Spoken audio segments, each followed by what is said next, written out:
Just thought I would do a little different kind of a vlog today. I'm going to talk about Anthony Bourdain and my thoughts on what happened to him and why his life ended the way it did. Nobody asked me to do this video. I follow a lot of the cooking guys, followed him religiously, not so much for his cooking because I never really remember him cooking anything, but just for his travels and his being a raconteur and a really good spicy entertainer. And after he passed away, it just seems like cooking shows were just never the same.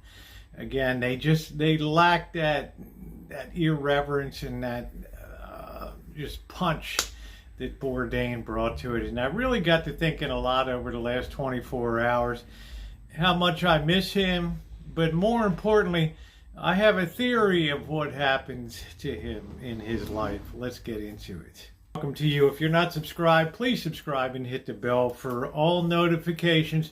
This is, well, the definition of a variety channel for 12 years. Here, there, everywhere. Fishing, crabbing, vintage audio, metal detecting, travel, adventures, boondocking. So much stuff we do, including life-threatening live streams on the main streets of America. So if that sounds that sounds like something that excites you, well, hit that subscribe button and that bell for all notifications. So let's tear into Bourdain here. He burst on the scene, and I don't want to say he was a golden boy, but growing up of French descent, spending time when he was younger, traveling through Europe and particularly France and Paris and places like that, it gave him a world view at a very young age that there's more out there than just America. He even said when he was young, when he was a kid and traveled with his family, he complained, "I don't like the butter in France. It tastes like cheese. I don't like it. Doesn't taste weird. The milk is funny." But when he came back, he had a heightened appreciation for that. It grew on him, and he thought to himself, man, there's a whole different wide world of taste out there. And I want to be a part of it. I think I want to be a chef. And of course, he went to chef school, ended up working at a restaurant in New York City, was associated with several restaurants. But he really met his meter. He really hit stride when he wrote an article that was picked up. It was like in the village, like in the Greenwich Village Times, some small local rag. He wrote a paper. He wrote something about be careful what you eat in a restaurant or whatever, and it was an expose about what goes on behind the scenes in restaurants and how it's not as clean as you think it is. Well, when he somebody suggested that he send that into the New Yorker magazine, which is like a hoity-toity magazine of erudite authors and people that write at this kind of level, but look down on society, especially from New York. And they published that piece, and within like 12 hours, he was contacted to write a book, Kitchen Confidential, about what goes on really in a kitchen. And his career, I think they paid him gave him a $50,000 contract to write that book, and the rest is history. But I've watched a lot of different interviews of him lately, and in a lot of different Q&A venues and things like that, and a couple things strike me, and it's what I call the Citizen Kane syndrome. Those of you who've seen the movie Citizen Kane with Orson Welles, Joseph Cotton, Agnes Moorehead, just a stellar cast of people, will remember it's one of the great classic movies of all time, mainly for the cinematography, but the story has something important in the context of this story about Bourdain. Charles Foster Kane, who was the subject of the movie Citizen Kane, was a guy that had a lot of money growing up. He was he was an orphan, and he was raised in humble beginnings. And he rose up. He made a newspaper empire. He built a newspaper empire. It was modeled on the life newspaper magnate William Randolph Hearst, and goes through his life through having an affair with a woman, and then ended up being caught by his wife, and then divorce ensues, and he wants to make this gal his new girlfriend, and makes her his wife, wants to make her an opera star, and things just begin to go downhill because he found out in life you can control a lot of things in life, but you can't control other people, and you can't control the way other people love or the way they feel about you. So his life ended miserably. He could control everything in his life, Charles Foster Kane. But at the end, the one thing that he really, really wanted that he couldn't get was that sled that was taken away from him and burned up amongst all of his possessions at the end of the movie, thrown on the fire as a piece of junk. He was never reunited with that, and it just stuck in the back of his mind. He could control everything else in his life, but he could not control that, get that back, nor could he control and make people love him. He tried to buy influence. He tried to buy off editors that would do reviews of his wife's terrible singing in opera and things like that. And he found that there were limits of what you could control in life. And some people would have the integrity to just walk away. Like his publisher, who was, like his editor, who was Joseph Cotton, a theater reviewer in the movie, just chose to walk away and say, I'm not going to sacrifice my integrity just because, you know, she's your wife. She's no kind of opera singer. Sorry, I got to be honest. And out the door he went. Well, I looked at the life of Bourdain, and the thing that I picked up from the interview one time, one of his interviews, I think it was down in Australia, and he said, one of the things that I'm most proud about is I've never written anything that wasn't published. Everything I ever wrote was published. The very first thing I wrote in a local rag for the New York Greenwich Villager was published, and it was on for, there was never anything I wrote that wasn't published. And I'm like, wow, okay. Now, I don't know whether he said that as a point of pride or just a point of information, but all of a sudden I started thinking Charles Foster Kane, Citizen Kane, everything's kind of falling in place. Everything is going your way. And he writes that book, Kitchen Confidential. He's on the map. He becomes very well known, a New York Times bestseller.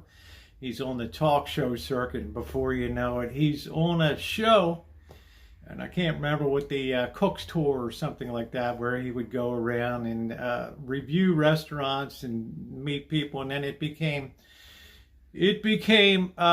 his no reservations travel show and things like that. But almost right off the bat, when you hear him talk, he's like, I would rather have walked away from a show. I had propositions, I had proposals to do programs, and I walked away from it.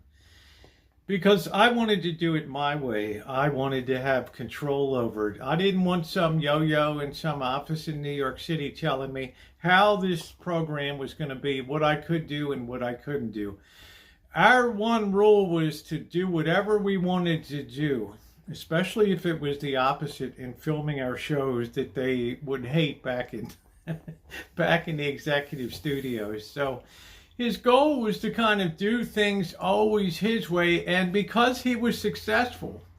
Now remember, when you're a success and a golden boy or a golden girl, nobody's going to mess with you. It's like, okay, man, well, you know we don't like that. We prefer this. Well, screw you. I'm doing it my way. The people love it. Why tamper with success? Until such time as fame, and fame tends to change people. And after a 20-year marriage, he broke up with his wife, because fame makes people different. It changes their psyche. People don't see them the same again. The guy that you were a chef with in your original restaurant, he feels different about you now. You're not the same person that you were when he knew you. So he loses his ability to relate to you in the way that you used to slap skins, smoke cigarettes, maybe get high a little bit or something like that. It's like you're a different person now. This changes your life. And I think a lot of times marriage with fame is the same way. And he went on, he met Asia Argento, the Italian actress. And what I think is particularly striking about that was, to me, in looking at his life, she was the first obstacle that he could never overcome. Like Charles Foster Kane, he could never get Rosebud. And at the end of it all, despite all of his prestige and power, here was somebody that could say no to him, sort of at the end of a relationship, have an affair with another guy, supposedly. I don't know. There was claims to that. And he could not figure a way to get control of that situation, right? So he probably felt a mixture of, gee, this is going to be embarrassing. It's shameful. I love her. She doesn't love me the way that I love her. It's just a terrible thing. And I really don't think he could cope with that. Everything he ever wrote was published. Everything he ever touched in media turned to gold.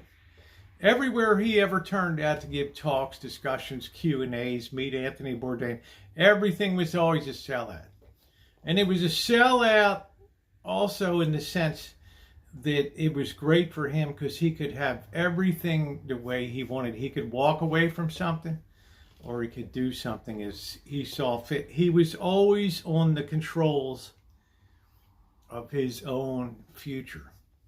Until real love comes along again, right? Changed person. You should love me because I'm Bourdain and all this, and all of a sudden here's somebody that can resist your charms. And to you, it's something that you're unaccustomed to seeing in your life. It's the first mountain in your life that you're unable to climb.